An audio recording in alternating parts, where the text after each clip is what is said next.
Présidente, ministre, collègues, Monsieur le Premier ministre, comment pourrions-nous vous faire confiance alors que vous faites confiance à Emmanuel Macron?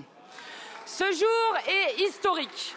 Pour la première fois en Ve République, un gouvernement tombe à la suite d'un vote de confiance.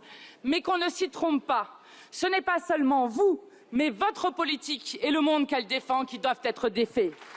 Car, Monsieur le Premier ministre, vous n'êtes qu'un visage du sursis que le président a souhaité accorder à sa politique, le dernier visage d'une politique illégitime et obstinée.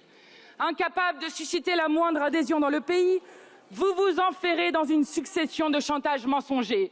Il y a 2 ans, M. Attal menaçait la réforme des retraites ou la faillite. L'année dernière, c'était le budget ou la panne des cartes vitales. À présent, l'austérité ou la mise sous tutelle du FMI.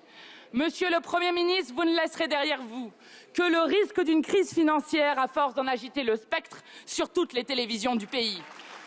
Pour vous, le futur n'existe pas car vous sentez bien que vous appartenez au passé.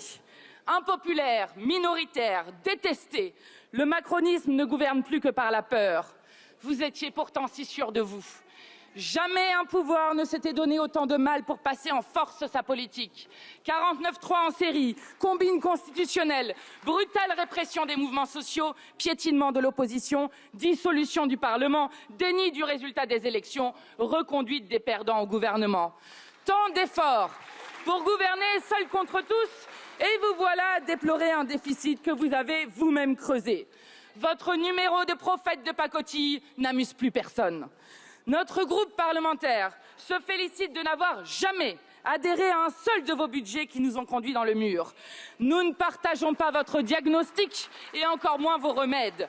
Les spéculations hasardeuses du Mozart de la finance nous ont coûté 1000 milliards de dettes supplémentaires.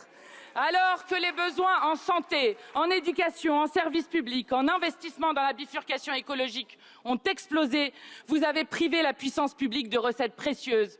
Vous avez appauvri l'État et affaibli les services publics.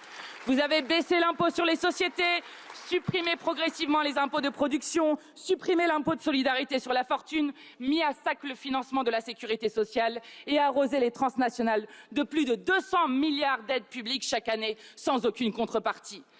Les drogués à la dépense publique portent un nom, le MEDEF, et vous gouvernez à ses côtés. Depuis 8 ans, vous avez fait du capitalisme financier le plus grand assisté de la République. Les 500 plus grands détenteurs de patrimoine de ce pays vous remercient.